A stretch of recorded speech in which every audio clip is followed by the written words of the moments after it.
10:30 on, I think it's Wednesday. It's Wednesday night. I was able to find a spot in the church up here where nobody was sleeping at in a room. It's been another interesting, and maybe more emotional day today than what yesterday was. Sorry if I look like I'm a mess. There's a water truck here now, but we still can't really take showers because it wasn't quite working earlier, and there's no hot water, so there's that. Got to pray with a lot of people today. I've heard just some amazing God stories, like how stuff is happening. It's just unbelievable how all this stuff is working. And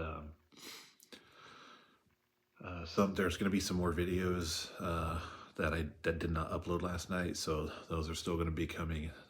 I've got an interview with a couple. So far, it's the only interview I've taken because some people I don't want to ask because of how horrific it's been, and some just don't want to, which is perfectly fine. Today, I talked to a man and his wife where he was on the side of the mountain and he was literally watching the mud slide down towards his house. He was watching it come at him, and he believed at that moment it was just about ready to hit his house. And he literally shoved his wife out the front door to try and save her. And the mudslide stopped just inches from hitting his house. I mean, it's unreal. Then he was here picking up supplies in his car, which he had dug out with a shovel because it was stuck. It was in mud about up to its windows.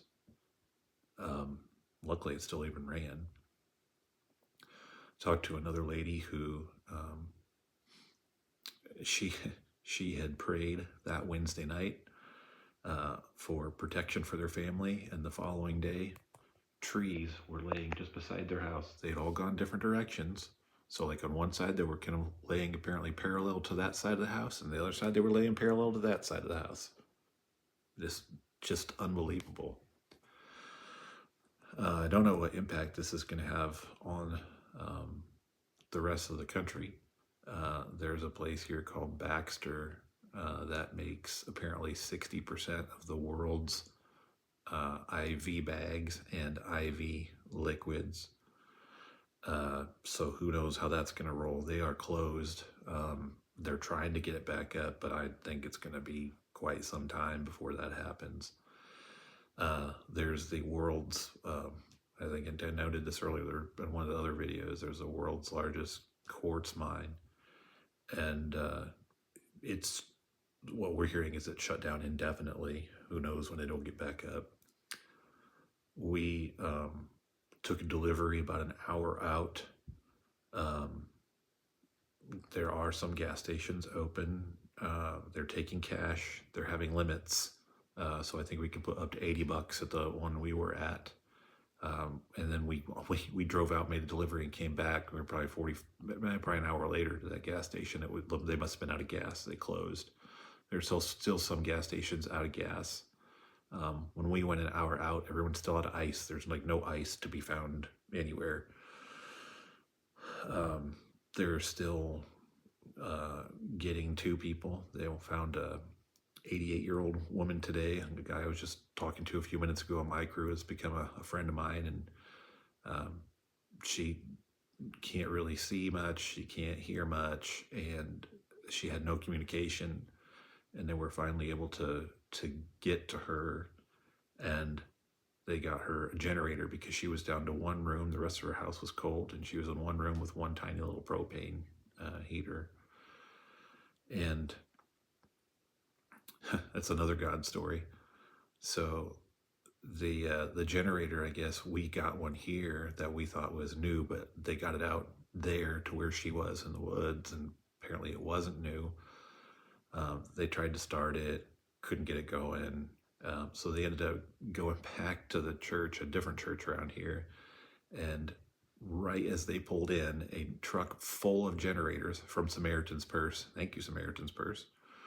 Pulled in right then, and my friend got the first one, took it out there and got him started, or got her started and got them up and going, so that she can actually have heat now, because it is getting cold here at night. When I was just outside, I was just sitting outside for a while and talking to some of the folks, because it's been an incredible.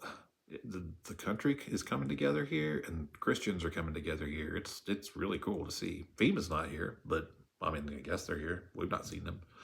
Oh, I take that back. I did just hear from one person I talked to, because there's a bunch of crews going out and doing tree work and stuff, and they finally did see FEMA. They saw 4 of them, and they were standing in a circle talking to each other, doing nothing. So that's what FEMA was doing. While the rest of us have actually been unloading trucks, loading people up. We had a ton of people come today. It was probably the busiest day that I've seen. It was so busy. People just trying to get stuff to survive. Heard another story from another couple that was picking up supplies. Well, first of all, they had two little girls, and my children are here. For those of you who don't know, my children are 9 and 6. There's a little playground here at the church, and all 4 of the kids were playing, just having a great time. They were all loving it. And I went over and talked to the parents, and they said, this is great. This is the first time that our kids have actually had some sense of normalcy since this happened, a week and a half, almost 2 weeks ago. So they stayed for a long time and played. And as I was talking to them, I asked how they were doing, and their house had, if I remember correctly, had sustained some damage, but bigger than that, he's a logger, and the mill that he sends his stuff to was wiped out, so he's got no job. It's literally just gone. It's gone. And so he's trying to get stuff, and because they got to save their money for the future, for when they need to go try and buy stuff, when eventually probably supplies will stop coming in, especially as there's another disaster. The Cajun Navy was here, and they had to leave to go to Florida, which is great, but it was nice while they were here. They were out doing stuff. But we've got people from all the country, people from Texas, Maryland, Nebraska, of course, Indiana. Where else I hear? Of course, South Carolina. There's a bunch of folks from South Carolina. Just a lot of people coming together. It's actually really cool to see.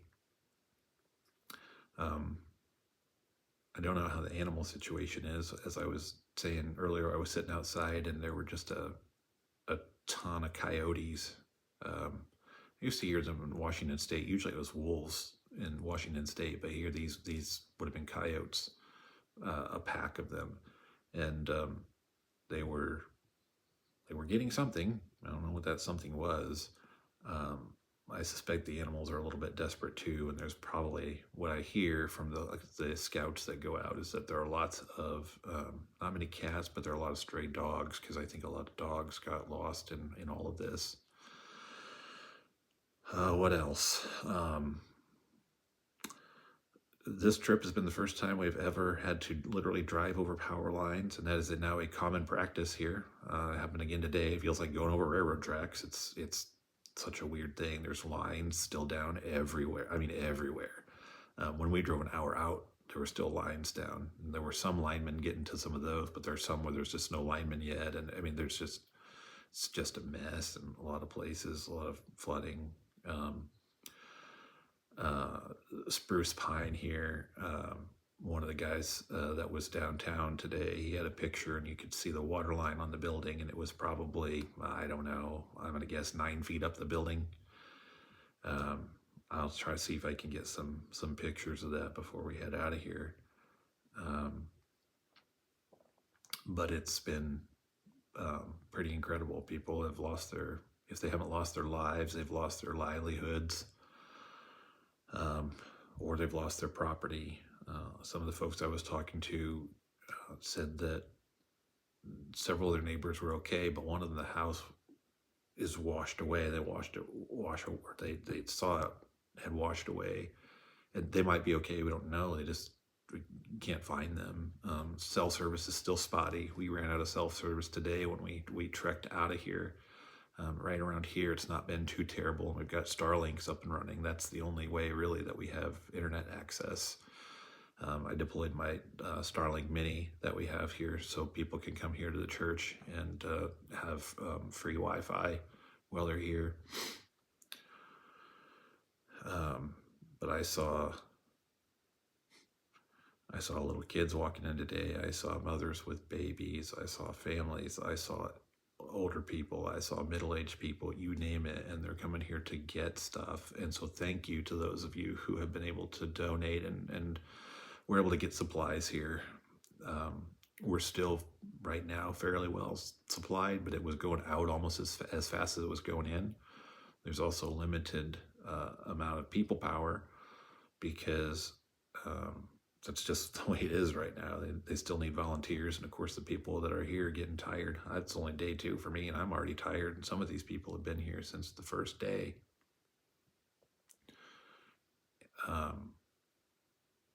Sorry, I'm trying to process all this stuff as I record this. But we had to turn away a couple 53-footer truckloads because we didn't have enough room, but we've been taking a lot of the smaller trailers.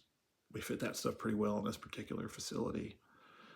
And we'll get a bunch of guys and we'll basically just do an assembly line and unload the trucks, put it in the basement or up top where it needs to go, and then we unpack, and we've just been organizing everything. It actually runs fairly darn smooth. We've got forklifts around here. Guys have brought in their own heavy machinery to help stuff get out. I talked to another lady today that her neighbor was a retired from the electricity company. I can't remember which one, but their electricity was down, and he went and he got his stuff, and he lived by himself, fixed all of the electrical lines right where they were, because he said he had some extra poles. I shouldn't say by himself. He got some guys with him, like some neighbors. He said, hey, I've got poles. I know how to do this. Just come help with the manpower. And he went and he fixed and got the electricity back up and running for these folks because he was a lineman before. That's what he did.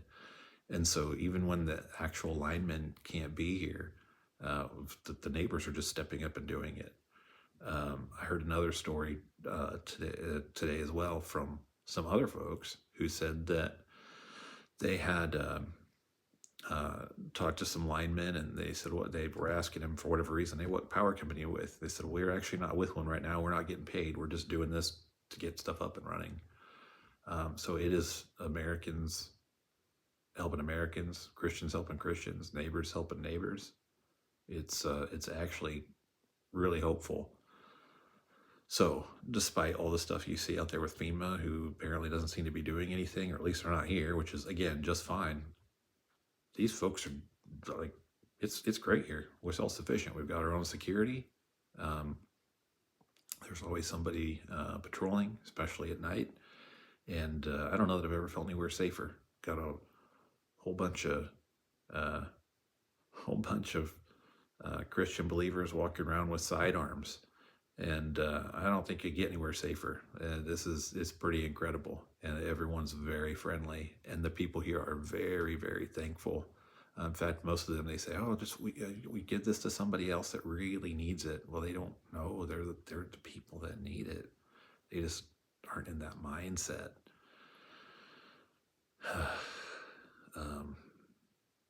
So it's been emotionally draining today. Tomorrow, I think we've got more trucks coming in. I'm sure we'll be distributing more. I don't know what else we'll be doing. Starlink should be up and running for a while. I found another tech buddy here, and he had made himself his own little, basically, I'll call it a solar-powered generator. So our Starlink is actually not running off of the power grid at all. It's completely self-sufficient. It's pretty crazy. Yeah. So I'll get those other videos uploaded from yesterday that were supposed to go up. And then I'll also try and get some pictures out after a bit too. I'm not sure how I'm going to get those out. That might be after I get back, but that's the update from here on the ground here in Spruce Pine. All right. Take care all. Bye.